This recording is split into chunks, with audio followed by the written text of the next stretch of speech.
पहली आलमी जंग खत्म हो चुकी थी, लेकिन उसके असरात अभी दुनिया से खत्म नहीं हुए थे। जर्मनी शिकस्त खा चुका था, मईशत तबाह, अवाम मायूस और कौम खुद को जलील महसूस कर रही थी। इसी मायूसी से एक शख्स उभरा। उसका नाम था एडोल्फ हिटलर। हिटलर ने जर्मन अवाम को एक ख्वाब दिखाया, एक अजीम जर्मन सल्तनत का ख्वाब। वो कहता था कि जर्मनी की जिल्लत का बदला लिया जाएगा और दुनिया को इसकी कीमत चुकानी पड़ेगी। 1939 में हिटलर ने पहला कदम उठाया। जर्मन अफवाज पोलैंड पर टूट पड़ी। ये सिर्फ एक हमला नहीं था, ये दूसरी आलमी जंग का आगाज था। पोलैंड पर हमले के जवाब में बर्तानिया और फ्रांस ने जर्मनी के खिलाफ जंग का ऐलान कर दिया। दुनिया एक बार फिर आग में झोंक दी गई। जर्मनी ने इटली और जापान के साथ इत्तेहाद कायम किया, जिन्हें एक्सिस पावर्स कहा गया।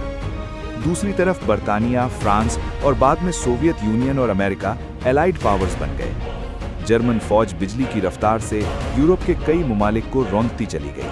पोलैंड, बेल्जियम, नीदरलैंड्स और आखिरकार फ्रांस भी गिर गया। लेकिन हिटलर यहाँ नहीं रुका। 1941 में उसने खतरनाक फैसला किया, सोवियत यूनियन पर हमला।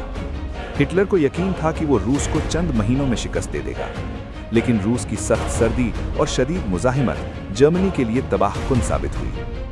इसी साल एशिया में एक और आग भड़क उठी। 1941 की एक खामोश सुबह जापान ने अचानक अमेरिका के बहरी अड्डे पर्ल हार्बर पर फिजाई हमला कर दिया। यह हमला बगैर किसी ऐलाने जंग के था। जापानी जंगी तैयारों ने अमेरिकी जंगी जहाज़ों और हवाई अड्डों को निशाना बनाया। चंद घंटों में हजारों अमेरिकी फौजी मारे गए, दर्जनों बहरी जहाज तबाह हो गए। ये हमला सिर्फ एक फौजी कार्रवाई नहीं था, ये वो लम्हा था जिसने अमेरिका को बराह रास्त दूसरी आलमी जंग में दाखिल कर दिया और जंग का पांसा हमेशा के लिए पलट गया। अब ये जंग वाकई आलमी जंग बन चुकी थी। इसी दौरान इंसानियत का सबसे तारीफ बाब लिखा जा रहा था, होलोकॉस्ट।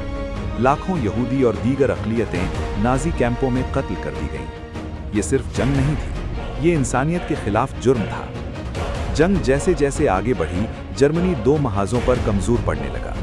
1945 में इत्तेहादी अफवाज बर्लिन तक पहुंच गईं। हिटलर ने खुदकुशी कर ली। यूरोप में जंग खत्म हो गई, लेकिन एशिया में जापान अब भी लड़ रहा था। तब अमेरिका ने एक ऐसा फैसला किया जिसने तारीख बदल दी। हिरोशिमा और फिर नागासाकी, एटम बम। चंद लम्हों में पूरे शहर राख बन गए और आखिरकार जापान ने हथियार डाल दिए। 1945 में दूसरी आलमी जंग खत्म हो गई। एक्सिस पावर्स शिकस्त खा चुके थे और एलाइड पावर्स जीत चुकी थी, लेकिन ये जीत करोड़ों जानों की कीमत पर थी। ये जंग दुनिया का नक्शा बदल गई, ताकत का तवाजुन बदल गया और इंसानियत को ये सबक दे गई कि जंग कभी भी मसले का हल नहीं होती।